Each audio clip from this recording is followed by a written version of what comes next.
Hey, welcome back to Mommy Medicine, and I have with me Leah, my hiking buddy, currently. Used to be workout buddy, but since all the gyms are closed right now, we cannot do that, right, Leah? Right. Forced to get Yeah. into nature, which is a great thing. Good. So today I want to ask Leah and talk a little bit about staying sane during this COVID crisis. I think a lot of us moms are feeling just a tad overwhelmed, to say the least. I think I have these moments of sanity, and then I have these moments of, what am I going to do? So, but let's talk a little bit about some fun ideas that we can, that you guys have done, maybe Leah, as a family, husband and wife, or with the children all together, to just to gain community and to get closer and to survive during this time that can actually be translated into other times too.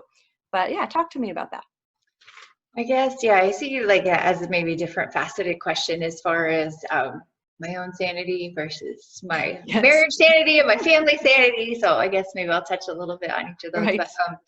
But I think the biggest challenge I imagine for most moms is just keeping your children entertained or occupied or doing something. They have a little bit of schoolwork maybe or whatever, and you can only do so Yeah. many chores. And so then we just, try and find activities. Of course, they have their screen time and their own personal things that they can go do, like build Legos or whatever. But some of the things I think as a family, like we definitely have been more active, like being outside. And I'm just trying to find ways, particularly for my boys, just to help burn some energy.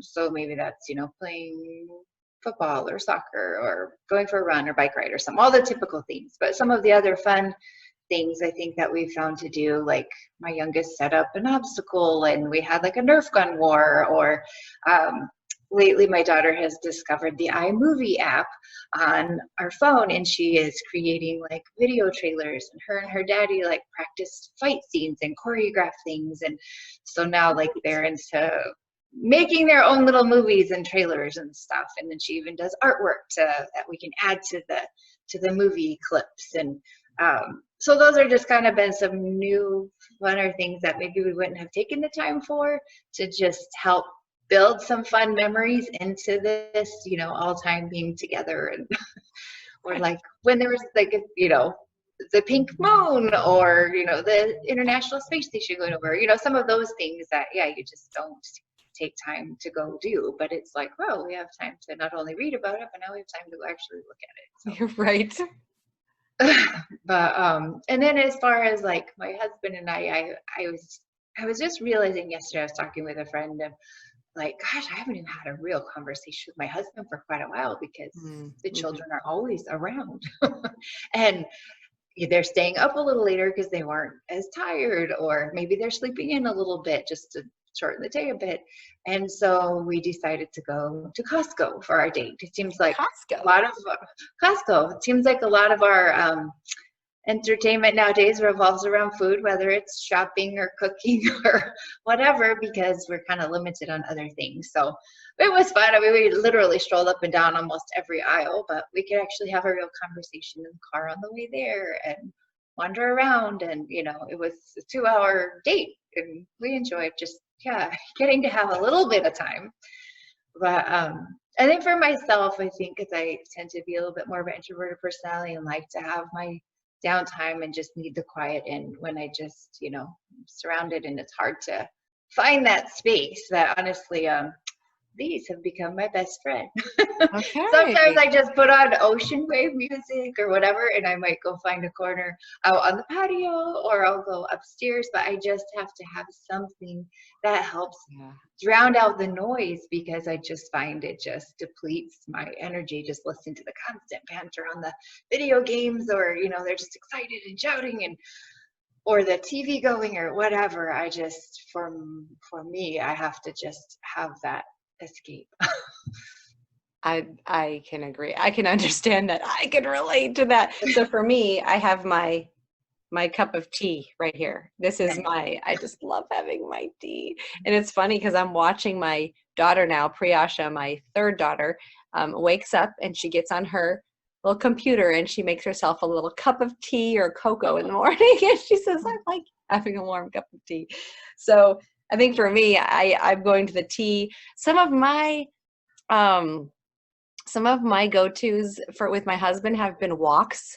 We live in a community where there's a big, huge grassy field, and we can go on a walk behind our house, and the kids feel safe that we're not super far away from them, but they can come ride their bikes and meet us out there if they need to, which they often do. And we're like, we're on a walk, just the two of us. But, and then what else? Yeah, like I think gone are the days right now of watching a movie once the kids are asleep, because we're all kind of awake together, right? It's just, and of course it's the ages too. My kids are between the ages of 6 and 13, and they're not little anymore. I remember tucking them in when they were babies at a shorter, earlier time rather.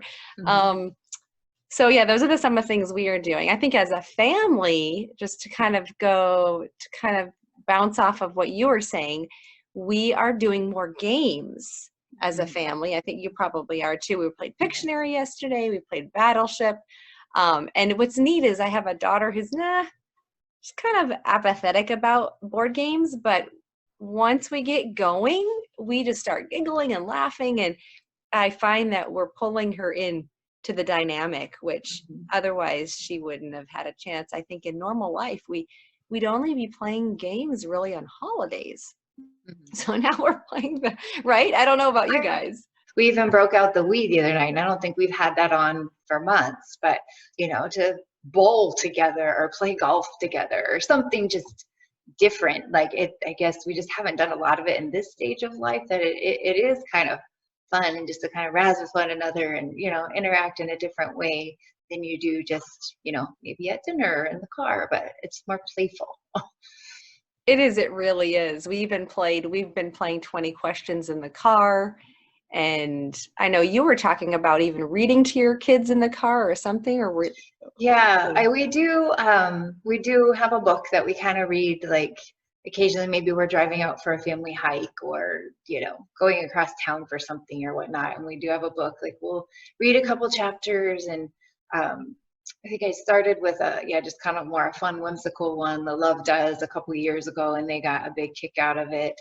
And then now we're just reading just like a fun, story of a kid that I was thinking it would, be more interesting to my younger two, but actually even my older one, loved it.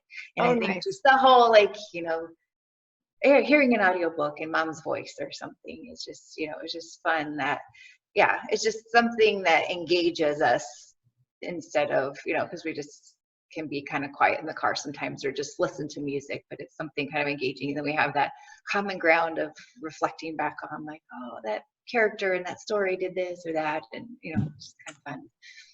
That is neat. Yeah, that actually is something that as a family you can say, hey, we have this memory together of reading this book, not just one person who's read something. That's neat. I think another thing that I just thought of was having individual time with the kids. I think especially if you have more than one child, really, some of the kids get lost sometimes. And I find with having 4 kids, I've had very little one-on-one time with my kids, and I want to, but it's just hard. So I've found that during this crisis, I've just decided to take little 5-minute windows with some of my kids. My little one wants to go on bike rides. So I say, okay, twice a day we'll go on a bike ride. So I just zoom through the neighborhood with her. And I think all the neighbors are used to me and her just, zooming through the neighborhoods and going up and down the hills. And it's really fun. It's our little thing to do. And then my 13-year-old, we decided that we're going to go on walks every day. And that's been really good for our friendship. I've enjoyed that because she has things that she usually, and I don't know if your son's like this, Leah, but my daughter usually wants to tell me really important things right before bed when I'm exhausted. I don't know. Does that happen in your house? Yes. Yes, I don't. And I remember being the same way as a teenager, just ready to talk, and everything else shuts down. So your mind just starts going.